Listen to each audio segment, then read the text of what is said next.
Alright guys, how's it going? Right, today I'm going old school. Basically I'm going to do an extract brew. I haven't done one of these in ages, and it's a good job that I make videos, because I had to look back on one of my old videos on how to do an extract brew, because I totally forgot, because I've been doing brew in a bag, no chill, all grain for quite a while now. But anyway, first of all, let's crack this off with a Rising Tides. Beautiful looking beer. Awesome. This is this year's Rising Tides. I absolutely love last year's. So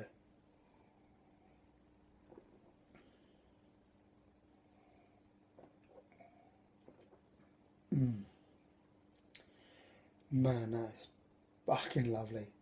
Beautiful.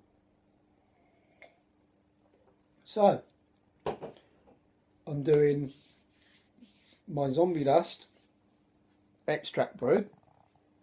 So I've got grains steeping in my old pot, not my new 33 litre boiling pot. I'm not using that. So like I said, I'm going old school, man. And look,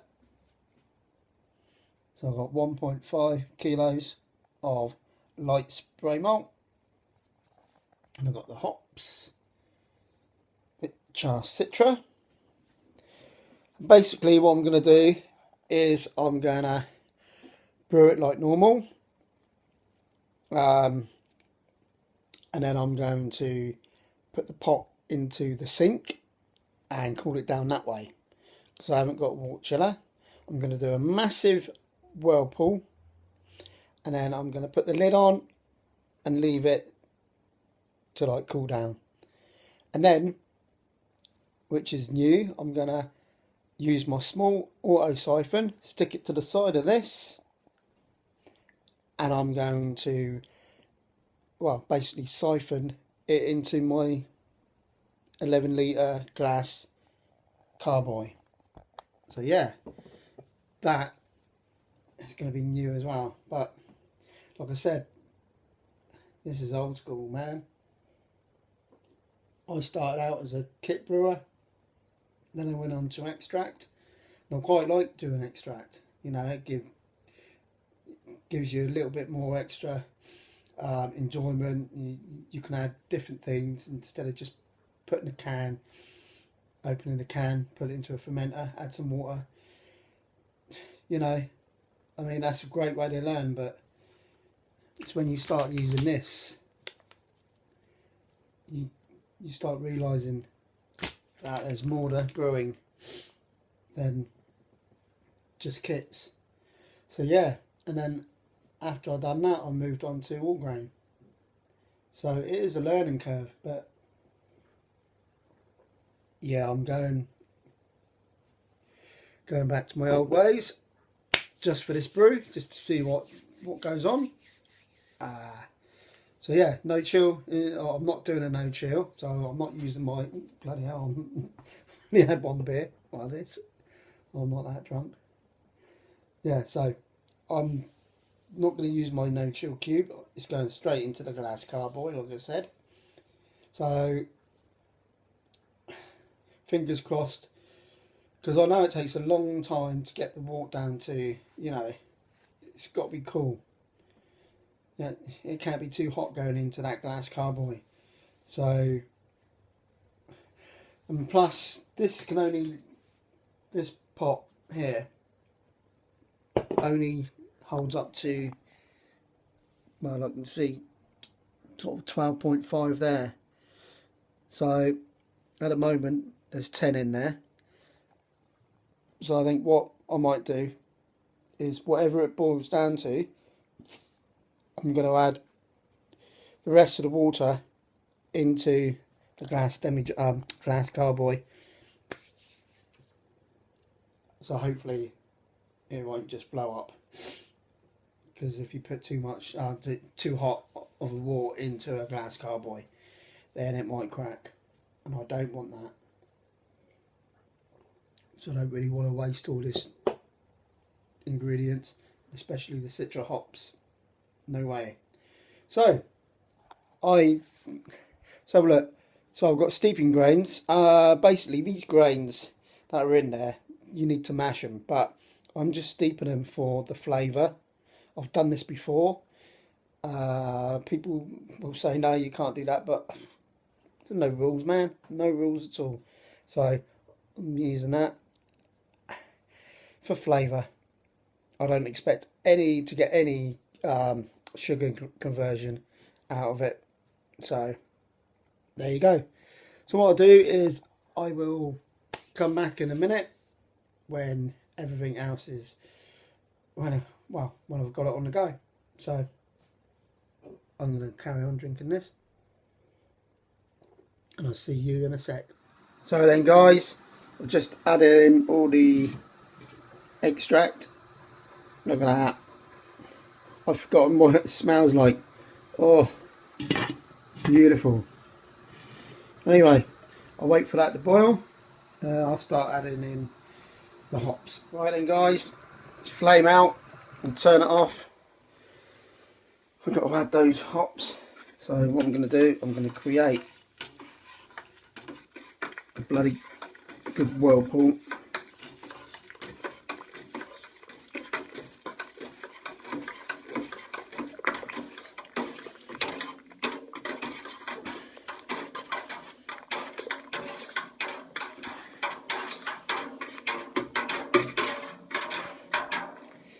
Right, done that.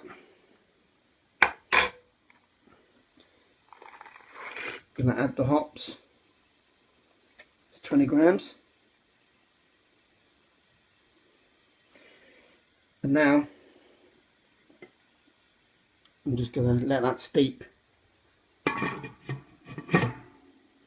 for half hour or so. And I'm gonna fill that sink up and dunk that in there. Cool it down. Alright then guys, filling up the carboy. So I'm siphoning it out of there. And it's going into here. I don't know if you can see that. There's products. And at the same time, getting aerated, so I need to take a gravity reading.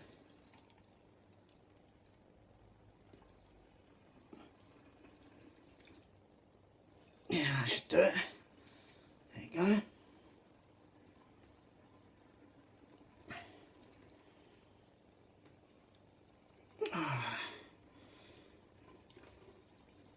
It's not easy. Basically, the hose wasn't long enough. Here, missus. But yeah, I'm worried about glass carboy cracking, and I can't see how much is in there. So I'm trying to.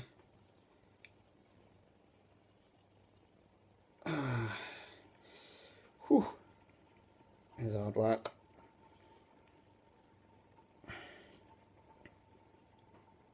Yeah, I think I'll put that in there now and just see what's going on in there.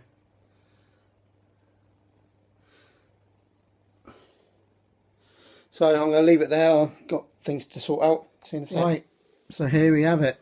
It's all in. Pitched the yeast. At first I had an airlock on here, and then I thought better not. I'll go with the blow off tube. Basically that's the reason why. I don't know if you can see that. No, it's not gonna. That's about 1080, just over 1080. So yeah, it come to about here, and the reading was 180, but I already put couple of litres of water in to begin with, and then I put some more in. So obviously that reading should go down to about 1050 or 1060. Yeah, so this is why I do brew in a bag and a no chill, because it's so much easier than an extract brew. But I did enjoy it. It was good. Like I said, I was going back to how I used to brew it, and yeah, it is really good. I like doing it. So there's no knocking extract brewing, but yeah, I so enjoyed brewing bag and no chill. It's so quick. This take me 4.5 hours. Yeah, that's a long time for me. I'm normally done within 3. So yeah, right, there we have it, guys. It's in there. I picked USO 5 yeast. Yeah, so let's just hope this blow off tube will work. Well, originally, like I said, I had the airlock in there, but it was down to there. So, but as it's come up to here now, because I've had water to dilute the original gravity, which is stupid. I've done this brew extract brew a couple of times, and I always get high gravity. So I really should have learnt from my mistakes. But anyway, there you go, guys. Awesome. So, as always, cheers for watching, and I'll see you in the next video.